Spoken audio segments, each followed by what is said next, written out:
ప్రకటించడానికి వచ్చాము. ఈ ప్రకాశం జిల్లా, ఈ కందుకూరు మండలం, ఈ గ్రామ ప్రజలకు ఈ మధ్యాహ్న కాలం వేళ యేసుడు క్రీస్తుని గురించిన సువార్త, క్రీస్తు సువార్త పరలోక రాజ్యానికి మరి సరాసరి తీసుకుని వెళ్ళే సువార్త. ఈ భూమిలో ఎంతో మంది ఎన్నో వార్తలు తీసుకుని వచ్చారు, ఎంతో మంది ఏవేవో ఇస్తా ఉన్నారు, కానీ అవి క్షణమైనటివి. యేసు ప్రభు వచ్చి ఆయన ఇలాగే ప్రసంగించాడు, కాలము సంపూర్ణమై ఉన్నది, దేవుని రాజ్యము సమీపించి ఉన్నది, అందరూ అంతటా మారవచ్చు పొందండి శ్రమిస్తున్నాడు. ఓ ప్రియ సోదరుడా, నువ్వు భూమిలో ఒట్టి గింజనే విత్తుతున్నావు, అది గోధుమ గింజైనా సరే ఒడ్ల గింజైనా సరే ఒట్టిగానే ఉండరు. అది భూమిలో చచ్చిపోయినట్లా మళ్ళా మహా వృక్షముగా మారిపోవదు. దొంగలి పనులు తెలిసారండి, అది ఎలా ఉంటుంది, చాలా విచారంగా ఉంటుంది.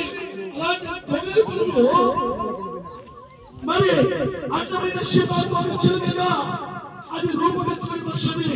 చూడండి, మరి ఒక వికారంలో ఉన్న దొంగలి పనికే దానికి దర్శకున్నాం, అది భుజాల మీద ఎత్తుకోము, కానీ అది ఎప్పుడైతే రూపము మార్చుకొని అది ఎప్పుడైతే అందమైన శీతాత్మక చిలికిగా బయటకు వస్తుందో అప్పుడు మనము భుజాల మీద ఎక్కించుకుంటాం, దాన్ని ప్రేమిస్తాం. అలాగే పాపము దాగులో ఉన్న నిన్ను ఈ మనుషులు ప్రేక్షించవచ్చు, ఈ చుట్టుపక్కల ఉన్న వారు నిన్ను మరి ఎత్తిపోతలు మరి వచ్చవచ్చు, కానీ సోదరులారా, నీ దేవుడు మన దేవుడు రాజ్యమునైన యేసుక్రీస్తు నిన్ను ప్రేమించాడు. మరణము చూడక బ్రతుకున్నాడు, పాతాళ మోక్షము కాకుండా తప్పించగలవాడు, అట్టివారికి మరణము నుండి తప్పించడానికి యేసే మార్గమై ఉన్నాడు, యేసే సత్యమై ఉన్నాడు, యేసుక్రీస్తే నిత్య జీవమై ఉన్నాడు. వేరే మార్గము లేదంటే ఉంటే ప్రభువు వారు చెప్పేవాడు, నేను పరలోక రాజ్యం వెళ్ళాలని ఉందా, అయితే ఈ చక్కటి మాటలు వినండి. ఈ మధ్యాహ్న కాలం వేళ ఈ పెద్ద మోపడు గ్రామానికి మరి దేవుని రాజస్వార్థ వచ్చింది.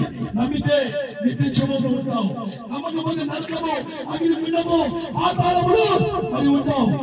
సోదరులారా, రేపేమి సంభవిస్తుందో తెలియదు. ఆలోచించండి, ఆలోచించిన నరకం ఉంది, అగ్నిగుండం ఉంది.